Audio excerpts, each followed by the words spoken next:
Awesome. Well, with that note, let's get to the main course,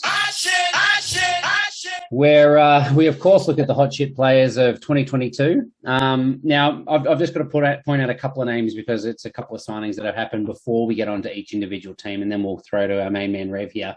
But, guys, I wanted to say the Tars have signed a couple of big names.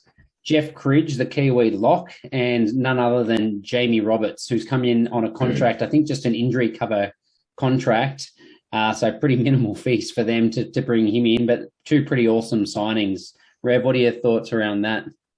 I'm really excited by I think Cridge in particular, just the fact that they can beef up the lock stocks. And even though I like Douglas and Williams is in there as well, he just adds a bit more experience. He got 60 or so caps for Hawke's Bay. He's been around the blocks a fair bit. So, I'm excited by him. And Roberts brings a wealth of experience. So he's going to shore up the partnerships in the centres because even though Fekete and Parisi are, both really exciting, they are still relatively inexperienced. I don't think either has 50 super caps yet. So it's nice to get a 94 test veteran in.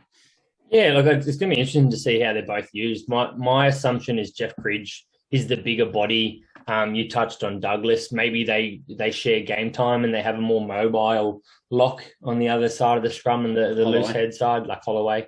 And that still gives you mobility around the paddock. But, the harder bodied lock, you got one on at all times. So That's the way I probably see that working. And Jamie Roberts, it will be interesting to see what they do. I don't want them to break up that centre partnership for the Tars. But he's also such an experienced player. If he's on your bench coming on late in the game, covering 12 or, shifting Parisi out and Fekete out, there's a few options around that and, definitely can finish off a game really well. So that's going to be exciting. Yeah, I know that Darren Coleman's already said that he's definitely not going to walk into a starting centre jersey, but it was more along the lines of Fekete and Parisi are literally the only two healthy centres in the squad. Yeah. And what's Arthur? Yeah.